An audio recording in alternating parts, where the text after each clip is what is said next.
தமிழ்நாடு மாநில மகளிர் கொள்கை 2024 வெளியிடப்பட்டுள்ளது. அண்மை செய்தியை பார்த்து வருகிறோம். தமிழ்நாடு மாநில மகளிர் கொள்கை 2024 வெளியிடப்பட்டுள்ளது. மகளிர் நலனை மேம்படுத்தும் வகையில் இந்த கொள்கை வெளியிடப்பட்டுள்ளது. பெண் குழந்தைகளின் இடைநிற்றல் விகிதத்தை குறைத்தல், வேலைவாய்ப்புகளில் மகளிர் பங்களிப்புகளை அதிகரித்தல் ஆகியவை கொள்கையில் இடம்பெற்றுள்ளன. கூடுதல் விவரங்களோடு இணைகிறார் செய்தியாளர் யாழினி. யாழினி, தமிழ்நாடு மாநில மகளிர் கொள்கை 2024 இடம்பெற்றுள்ள முக்கியமான அம்சங்கள் என்னென்ன? தமிழ்நாட்டில் மகளிர் நலனை மேம்படுத்திடும் வகையில் தமிழ்நாடு மாநில மகளிர் கொள்கை 2024 முதலமைச்சர் மு க ஸ்டாலின் இன்று வெளியிட்டிருக்கிறார். சென்னை தலைமைச் செயலகத்தில் தமிழ்நாட்டின் மகளிர் நலனை மேம்படுத்தும் வகையில் இந்த சமூக நலன் மற்றும் மகளிர் உரிமைத்துறையால் தயாரிக்கப்பட்டிருக்கக்கூடிய தமிழ்நாடு மாநில மகளிர் கொள்கையை முதலமைச்சர் மு க ஸ்டாலின் இன்று வெளியிட்டார். இந்த கொள்கையானது 10 ஆண்டுகளுக்கு அல்லது அடுத்து புதிய கொள்கையை உருவாக்கப்படும் வரை நடைமுறையில் இருக்கும் எனவும், மேலும் இக்கொள்கையினை 5 ஆண்டுகளுக்கு பிறகு மறு ஆய்வு செய்யவும் வழிவகை செய்யப்பட்டுள்ளது எனவும் தெரிவிக்கப்பட்டிருக்கிறது.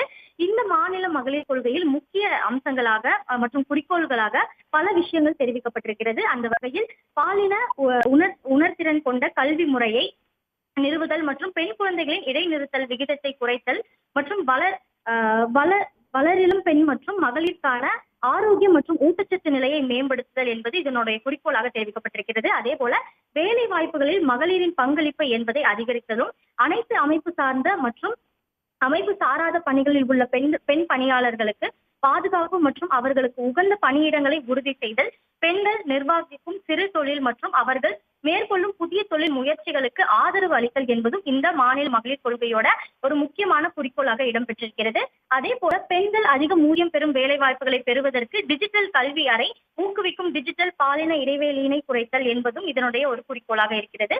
அதே போல தொழில்துறையில் பயிற்சி மற்றும் திறன் மேம்பாட்டு வழங்குவதன் மூலம் மகளிரினுடைய நிலவும் திறன் இடைவெளியை குறைத்தல், நிறுவன கடன் மற்றும் வசதிகள் அணுகுதல் மற்றும் தேவைப்படும் மகளிருக்கு வங்கி கடன் உதவி அதிகம் கிடைப்பதற்காக வழிவகை செய்தலும் இதில் ஒரு முக்கிய அம்சமாக இடம்பெற்றிருக்கிறது. அதே போல மகளிரை அரசியல் களத்தில் பங்கேற்க ஊக்கப்படுத்துதலும் இதனுடைய ஒரு முக்கிய குறிக்கோளாக இருக்கிறது. இதனை செயல்படுத்துவதற்காக அரசில் உள்ள பல்வேறு துறைகள் மற்றும் பங்குதாரர்களின் பங்கேற்பின் மூலம் முன் முயற்சிகள் மற்றும் திட்டங்கள் செயல்படுத்துவதன் மூலம் இந்த கொள்கையின் நோக்கத்தினை அடைய வழிவகை செய்யப்படும் எனவும் அதில் தெரிவிக்கப்பட்டிருக்கிறது. இக்கொள்கையை இணைந்துள்ள பல்வேறு துறைகள் தங்களின் திட்டங்களின் கொள்கைகளை நோக்கங்களுடன் உருவாக்க வேண்டும் எனவும் அதில் குறிப்பிடப்பட்டிருக்கிறது. அதே போல இந்த திட்டத்தை சரியாக நடைமுறைப்படுத்தப்படுகிறதா என்று கண்காணிப்பதற்காக தலைமைச் செயலாளர் மற்றும் தலைமையில் உயர்மட்ட அளவிலான ஒரு பெண்கள் உரிமை குழு மற்றும் தொடர்புடைய பிற துறைகளுடன் இணைந்து 6 மாதங்களுக்கு ஒரு முறை கூடி தமிழ்நாடு மாநில மகளிர் கொள்கையை செயல்படுத்துவது குறித்து ஆய்வு செய்து இடைக்கால திருத்தங்களை பரிந்துரைக்க வேண்டும் எனவும் அந்த கண்காணிப்பில் இதில் தெரிவிக்கப்பட்டிருக்கிறது. இதுபோன்று மாவட்ட ஆட்சியர் தலைமையில் மாவட்ட அளவிலான கண்காணிப்பு குழுவும் 2 மாதங்களுக்கு ஒரு முறை கொள்கையின் செயலாக்கத்தை கண்காணித்து எதிர்கொள்ளப்படும் சவால்களை சரி செய்ய வேண்டும் எனவும் இதில் தெரிவிக்கப்பட்டிருக்கிறது.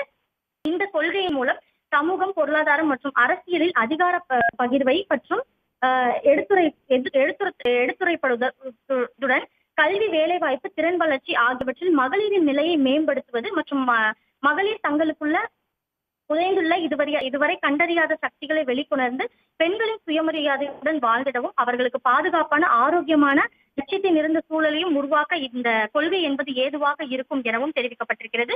இன்று முதலமைச்சர் மு க ஸ்டாலின் இந்த கொள்கையை வெளியிட்டிருக்கிறார். இதை வெளியிடும் போது அமைச்சர் கீதா ஜீவன் மற்றும் தலைமைச் செயலாளர் சிவதாஸ் மீனா ஆகியோர் உடனிருந்தனர்.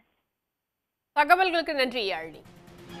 உடனுக்குடன் செய்திகளை தெரிந்து கொள்ள சன் நியூஸ் பெல் ஐகானை கிளிக் பண்ணுங்க.